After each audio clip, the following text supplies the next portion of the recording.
Hello civil engineers, मैं राहुल कोहली आपका स्वागत करता हूँ रीइंफोर्स के डिजिटल प्लेटफॉर्म पर।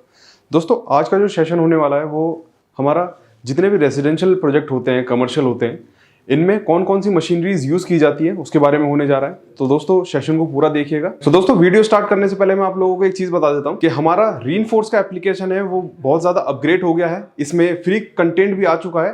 तो आप दोस्तों जल्दी से जल्दी इस ऐप को डाउनलोड कीजिए और फ्री कोर्स का मजा उठाइए और अपने स्किल्स को बढ़ाइए। चलिए दोस्तों, सेशन को स्टार्ट करते हैं। दोस्तों, आप लोगों ने देखा ही होगा, कोई भी आपका प्रोजेक्ट हो, जैसे कि आपका कोई रेजिडेंशियल प्रोजेक्ट हो, कमर्शियल हो या फिर इंडस्ट्रियल हो, उसमें फाउंडेशन बहुत ही ज्यादा इंपॉर्टेंट होता है। तो उसमें कौन कौन सी मशीनरी लगाई जाती है। दोस्तों, अगर आप कोई रेजिडेंशियल प्रोजेक्ट बना रहे हैं, जैसे कि कोई आप विला बना रहे हैं या फिर किसी का घर बना रहे हैं, फ्लैट्स वगैरह बना रहे हैं, तो उसमें जब भी हमें एक्सकेवेशन करवाना होता है तो कुछ हाइट तक हम लेबर से एक्सकेवेशन करवा सकते हैं, बट एक सर्टेन हाइट तक ही हम उनसे एक्सकेवेशन करवा सकते हैं। उसके बाद हमें मशीनरीज का सहारा लेना पड़ता है।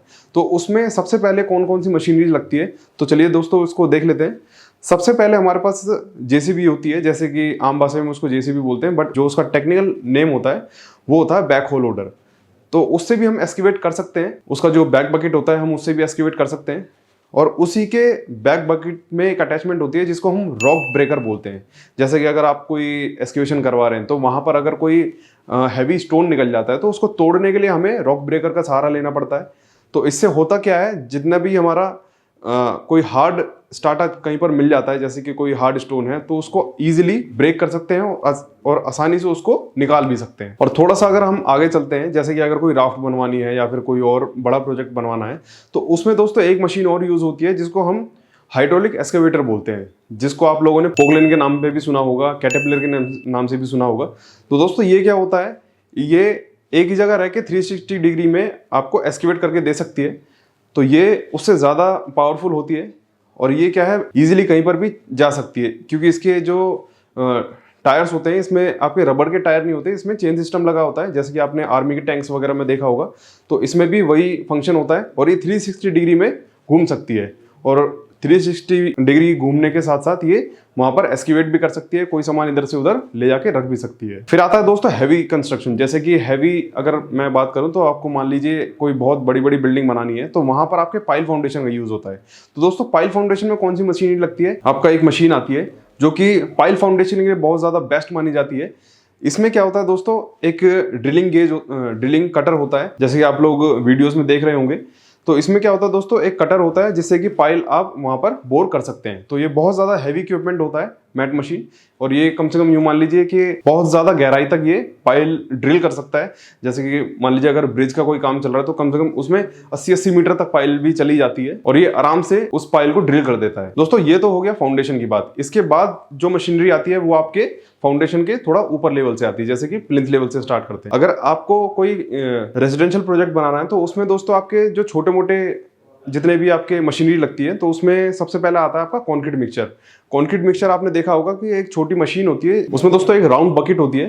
तो वो क्या होता है, जनरेटेड फिट होता है उसमें। इसमें दोस्तों हम क्या करते हैं, कंक्रीट बनाते हैं, जिसमें आपका सैंड, सीमेंट, एग्रीगेट और वाटर ये सब यूज करके एक हमारा एक कंक्रीट निकाल देते हैं। ये कंक्रीट मिक्सचर क्या है दोस्तों, ये एक छोटा सा मशीन होती है, इतनी भी ज्यादा छोटी नहीं होती, छोटी थोड़ी बड़ी मशीन होती है।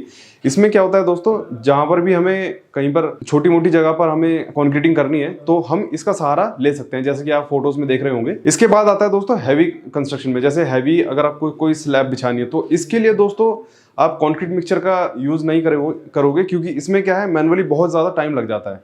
तो ट्रांजिट मिक्सचर में क्या होता है, आपको आरएमसी से सीधा माल मंगाना है और मंगा के डायरेक्ट आपको स्लैब कास्टिंग पे भेज देना है। किसके थ्रू, एक प्रेशर पंप के थ्रू, जिसको हम बूम प्रेशर भी बोलते हैं और आपका प्रेशर पंप भी बोलते हैं। ठीक है दोस्तों, ये तो हो गया कंक्रीटिंग के लिए। अब आ जाते हैं दोस्तों लिफ्टिंग के लिए। अगर लिफ्टिंग की मैं बात करूं तो लिफ्टिंग में दोस्तों क्या होता है, जब भी हम लिफ्टिंग की बात करते हैं तो हमारे सामने दो तरीके की क्रेन्स आती हैं, एक आपका मूविल क्रेन, एक आपका स्टेशनरी क्रेन। मूविल क्रेन में दोस्तों वो वाली क्रेन्स आ जाती है जो मूव कर सकती है। मूविल क्रेन में सबसे ज्यादा आपके पास जो आएगा वो होता है आपका हाइड्रा के नाम से भी क्रेन्स आती हैं। और अगर आप स्टेशनरी क्रेन की बात करें तो यहाँ पर आपके पास टावर क्रेन आती है। तो दोनों का फंक्शन थोड़ा सा अलग अलग है। मूविल क्रेन का मतलब जो भी आपकी जो क्रेन्स होती है वो मूव कर सकती हैं।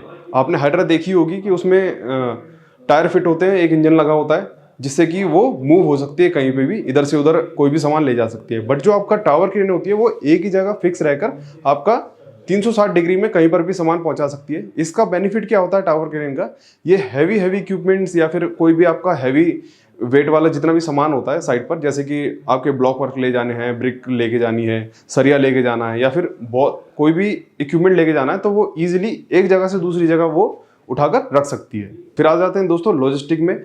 अगर एक जगह से दूसरी जगह आपको कोई सामान पहुंचाना है, जैसे कि आपने कोई एक्सकेवेशन किया, तो उसमें क्या है दोस्तों, मिट्टी निकलती है, तो उस मिट्टी को कहाँ पर कैसे डंप किया जाए, तो इसके लिए दोस्तों हमें कुछ मशीनरीज होती है, जैसे कि हाइवा है, टिपर है, डंपर है, इन चीज़ों का सहारा लेना पड़ता है, जिससे कि जो भी हमारा एक्सकेवेशन करके जितनी भी मिट्टी निकली है या फिर कुछ वेस्ट निकला है, तो उसको एक जगह से दूसरी जगह पर डंप कर सके। दोस्तों ये जो जितनी भी मशीनरीज मैंने आपको बताई, ये सारी बेसिक मशीनरीज थी जो कि कंस्ट्रक्शन साइट पर काम में आती है। और भी बहुत सारी मशीनरीज होती हैं, वो मैं आपको एक वीडियो में एक्सप्लेन नहीं कर पाऊंगा। तो दोस्तों अगर आप लोगों को वीडियो अच्छी लगी हो तो प्लीज लाइक कीजिए, हमारी वीडियो को ज्यादा से ज्यादा शेयर कीजिए और रीइंफोर्स के चैनल को सब्सक्राइब कीजिए। Thank you so much.